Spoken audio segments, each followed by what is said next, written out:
সুপ্রিয় দর্শক, আসসালামু আলাইকুম। সাইমন সরকার সুজন সংবাদ উপস্থাপনায় যুক্ত হওয়ার জন্য আপনাকে অসংখ্য ধন্যবাদ। জানিয়ে দিচ্ছি আমাদের হাতে থাকা সর্বশেষ আপডেট। আর বরাবরের মতো সর্বশেষ আপডেট জানাতে আপনাদের পাশে আমি সাইমন সুজন। প্রত্যেকেই মুসলিম উম্মাহ, বিশ্ব রাজনীতি, বাংলাদেশের ভবিষ্যৎ ও সামরিক বিষয়ের সকল ভিডিও পাবেন এখানে। ভারত মিয়ানমারের ঘুম কেড়ে নিল প্রফেসর। বাংলাদেশে ঘুরছে যুক্তরাষ্ট্র, তুর্কি চীনের যুদ্ধাস্ত্র মিসাইল। Bangladesh missile purchase. সীমান্তের ওপার থেকে আসা যে কোনো হুমকি কিংবা প্রতিবেশীর চোখ রাঙানিকে নিমিষেই ধূলিসাৎ করে দেওয়ার চূড়ান্ত প্রস্তুতি নিচ্ছে বাংলাদেশ সেনাবাহিনী। ভারত কিংবা মিয়ানমার যেই তাদের সাজোয়া যানের বহর নিয়ে বাংলাদেশের দিকে অগ্রসর হওয়ার দুঃসাহস দেখাবে, তাদের জন্য অপেক্ষা করছে এক মরণঘাতী সারপ্রাইজ। বাংলাদেশ সেনাবাহিনী তাদের স্পেশাল ফোর্সের শক্তি বৃদ্ধির লক্ষ্যে এমন কিছু অত্যাধুনিক যুদ্ধাস্ত্র ও সরঞ্জাম সংগ্রহের প্রক্রিয়া শুরু করেছে, যা বর্তমানে বিশ্বের অন্যতম সেরা এবং ন্যাটো স্ট্যান্ডার্ড মানের। এই তালিকার সবচেয়ে আলোচিত নামটি হল জ্যাভলিন অ্যান্টি ট্যাঙ্ক গাইডেন্ট মিসাইল, যাকে বর্তমান বিশ্বের যে কোনো ট্যাঙ্কের জন্য সাক্ষাৎ যমদূত বলে গণ্য করা হয়। গত 25 নভেম্বর প্রতিরক্ষা ক্রয় মহাপরিদপ্তর বা ডিজিটিপি থেকে একটি অত্যন্ত গুরুত্বপূর্ণ নথি প্রকাশ করা হয়েছে। সামরিক ভাষায় একে বলা হয় রিকোয়েস্ট ফর ইনফরমেশন বা RFI। এই নথিতে স্পষ্টভাবে উল্লেখ করা হয়েছে যে আর্মি হেডকোয়ার্টার্সের নির্দেশনায় স্পেশাল ফোর্স এবং এয়ারবর্ন ইউনিটগুলোর অপারেশনাল ক্ষমতা বহু গুণে বৃদ্ধি করার উদ্যোগ নেওয়া হয়েছে। এই নথির মাধ্যমে বিশ্বের শীর্ষস্থানীয় অস্ত্র নির্মাতা দেশগুলোর কাছে তাদের সেরা প্রযুক্তির বিস্তারিত তথ্য যাওয়া হয়েছে। চাহিদার এই তালিকায় সবার ওপরে রয়েছে javelin anti tank weapon system. তবে শুধু মিসাইলই নয়, parachute system, air burst grenade এবং ভার্টিক্যাল উইন্ড টানেলের মতো উচ্চ প্রযুক্তির সরঞ্জামের খোঁজ করছে বাংলাদেশ। সোজা কথায়, বাংলাদেশ সেনাবাহিনী এখন আর গতানুগতিক সংখ্যার উপর ভরসা করতে রাজি নয়। তাদের মূল লক্ষ্য এখন গুণগত মান বা কোয়ালিটি। এমন সব বিধ্বংসী অস্ত্র হাতে তুলে নেওয়া হচ্ছে, যা দিয়ে একজন সাধারণ জওয়ান ও শত্রুর বিশাল ট্যাঙ্ক বহরকে মুহূর্তের মধ্যে ধ্বংসস্তূপে পরিণত করতে পারেন।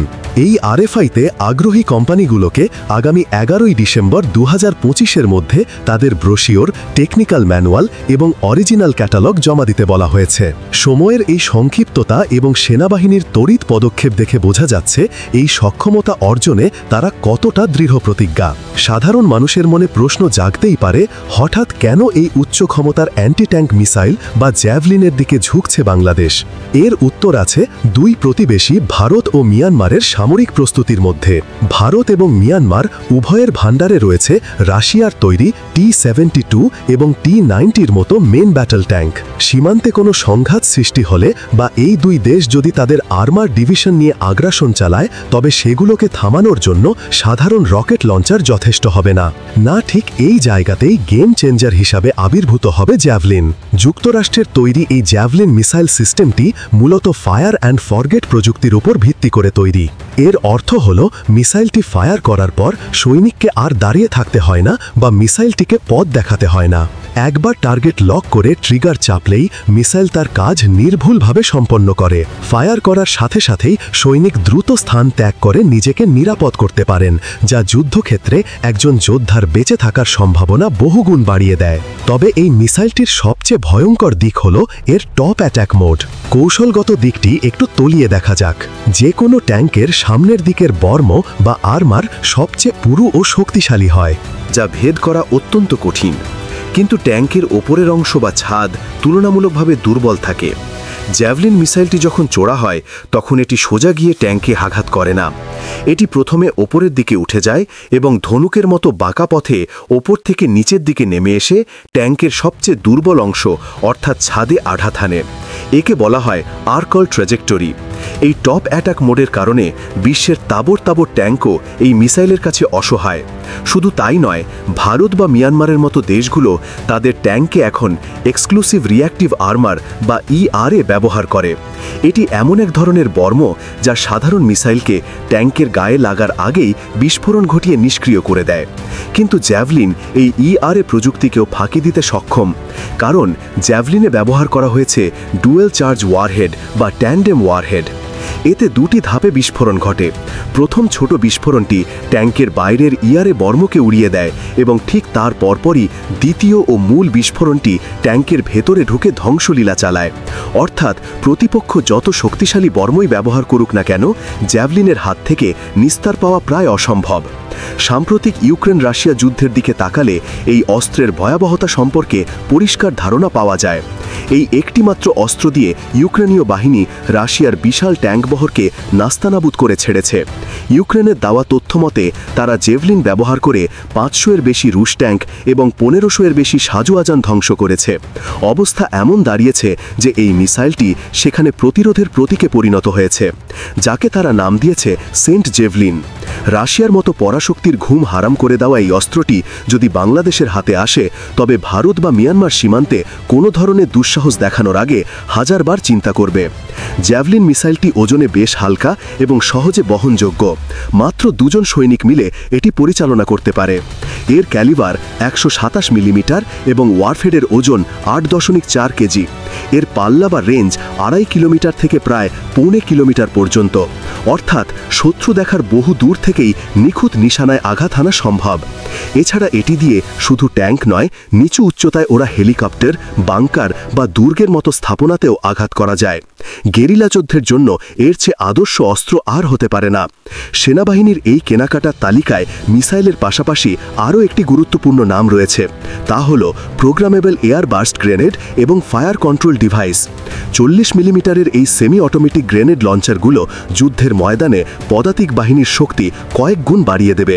সাধারণ গ্রেনেড যেখানে আঘাত করে সেখানে বিস্ফোরিত হয়, কিন্তু এয়ার বার্স্ট গ্রেনেডগুলো ভিন্ন প্রযুক্তির। এগুলোকে এমনভাবে প্রোগ্রাম করা যায় যে এটি শত্রুর মাথার ঠিক ওপরে গিয়ে শূন্যে বিস্ফোরিত হবে।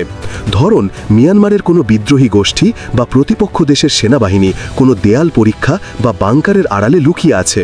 সাধারণ গুলি বা গ্রেনেড তাদের গায়ে লাগবে না, কিন্তু এই এয়ার বার্স্ট গ্রেনেড দেয়ালের ওপরে গিয়ে বিস্ফোরিত হবে এবং ওপর থেকে স্প্লিন্টার বৃষ্টি ঝরিয়ে লুকিয়ে থাকা শত্রুকে ঘায়েল করবে। বর্তমান সময়ে ড্রোনের উপদ্রব খুব বেড়েছে। এই এয়ার বার্স্ট মিউনিশন ব্যবহার করে খুব সহজেই নিচু দিয়ে ওরা ড্রোন ভূপাতিত করা সম্ভব। বাংলাদেশ সেনাবাহিনী তাদের ইনফ্যান্ট্রি বা পদাতিক ইউনিটকে এমন সক্ষমতায় নিয়ে যেতে চাইছে যেখানে শত্রুর লুকানোর কোনো জায়গা থাকবে না। এখন আসা যাক স্পেশাল ফোর্সের জন্য চাওয়া প্যারাশুট সিস্টেমের প্রসঙ্গে। আরএফআইতে হাই অল্টিটিউড লো ওপেনিং এবং high altitude high opening parachute সিস্টেমের কথা বিশেষভাবে উল্লেখ করা হয়েছে। এই শব্দগুলো সাধারণ মনে হলেও সামরিক ক্ষেত্রে এর গুরুত্ব অপরিসীম। হ্যালো এবং হাহো টেকনিক ব্যবহার করে কমান্ডোরা অনেক উঁচুতে বিমান থেকে লাফ দেন এবং রাডারের নজর এড়িয়ে শত্রুর ভূখণ্ডের অনেক গভীরে অবতরণ করতে পারেন। বিশেষ করে হাহো জাম্পে অনেক উঁচুতে প্যারাশুট খুলে কমান্ডোরা বাতাসের প্রবাহ কাজে লাগিয়ে দীর্ঘ পথ গ্লাইড করে শত্রুর অগোচরে নির্দিষ্ট টার্গেটে পৌঁছে যান। এটি মূলত গোপন অনুপ্রবেশ বা কোভার্ট অপারেশনের জন্য ব্যবহৃত হয়।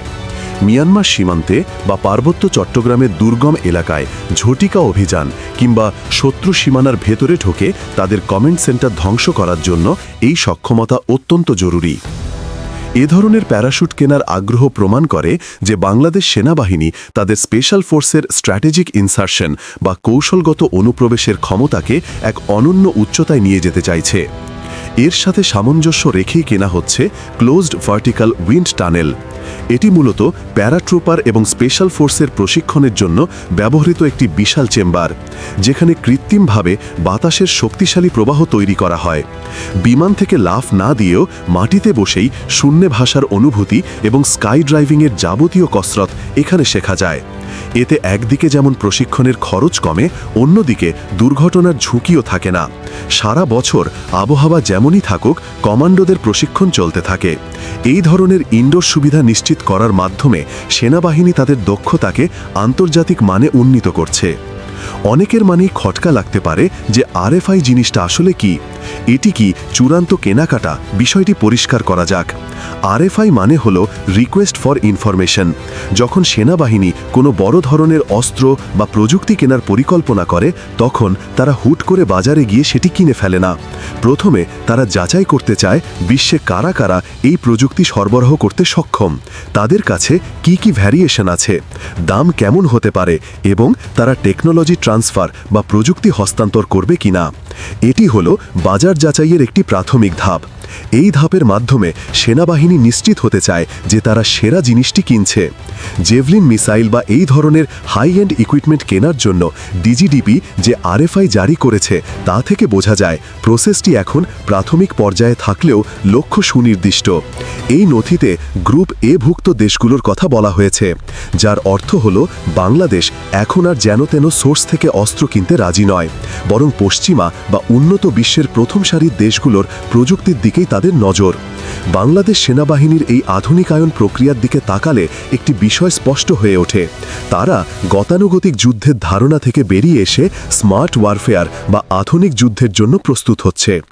আগে যেখানে অস্ত্রের সংখ্যার ওপর জোর দেয়া হতো, এখন সেখানে জোর দেয়া হচ্ছে প্রিসিশন বা নির্ভুলতার ওপর। ভারত বা মিয়ানমারের মতো দেশগুলোর সাথে পাল্লা দিতে হলে বাংলাদেশের মতো দেশের জন্য এই ধরনের হাইটেক এবং লিথাল অস্ত্রই সবচেয়ে বড় ভরসা।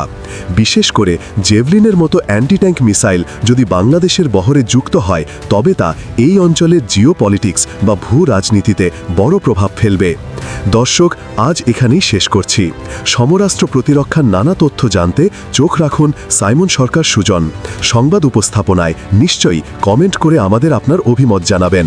ভালো থাকুন, সুস্থ থাকুন। চ্যানেলটি সাবস্ক্রাইব করে আমাদের পাশেই থাকুন।